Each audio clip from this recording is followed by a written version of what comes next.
The next step is getting the lower back to adjust. Also, I include the lower back adjustment as here to here, but also the hips too.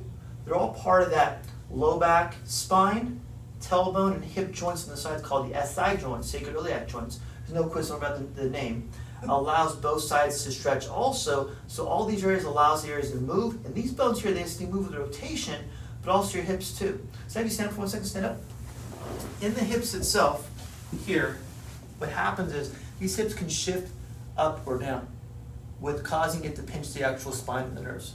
If we make those areas when we adjust someone, yes, adjust the spine to move it, but also make sure those hips want to become more level, so that when the person stands and sits with more of a level lower back, level tailbone, and level hips itself too. So go on your stomach, one more time on your stomach. I'm going to show you a quick assessment how we do that in about 15-20 seconds. We do because these hips here are connected to the legs. We check the leg length itself by coming down here, pulling the legs slightly so they're more even, and over time, as you can see, Naomi's legs a little bit on the left side, a little bit shorter, okay? But that means that that leg is not shorter, because she would walk in a circle. That means that this hip is higher, this hip is lower. What that means also is not just a higher lower hip, because there's actually two vectors there, or secondary motion. This hip comes higher to left and in, causing rotation to the front. The right leg being longer will have rotation to the back.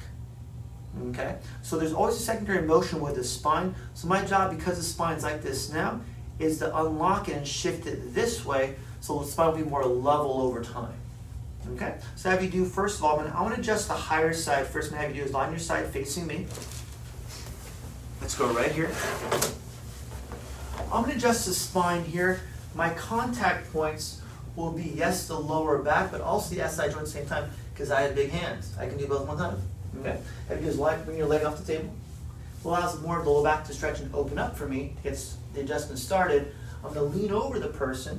I'm going to have them take a deep breath in, all the way out. Shoulders relax right there. Just like that. Okay? That allowed the joint to cavitate. That was what that pop was. Allows areas to move, so now it frees up now the SI joint, also lower back joints on both sides. Let's switch sides also. Make sure we get the sides even. Now I'm going to do from here. There we go. Good, good, good. Here, it's a little dark on the inside. I'm going to contact that same side right across the back. And now drop that arm down. There we go. Get that pressure out so it makes the hips more even. Okay, let's go on your stomach for me one more time. I'm going to check here again. We've adjusted to make the hips more even. Now let's see what our results are. Okay. How's that look, camera girl? Better. Good. More level, right? Mm-hmm. It won't stay here, but can now, from this point on, now that we know what the problem is, what I would do after the adjustment, after you adjusted this part along the mid back and neck, is now give your exercise to now make things want to stay more level. Our hips have learned, Naomi's hips have learned to stay this as her normal. We're going to, over time, down the line, as we coach her through the post-adjustment guidance, make the exercise, make these hips more level so they stay this way.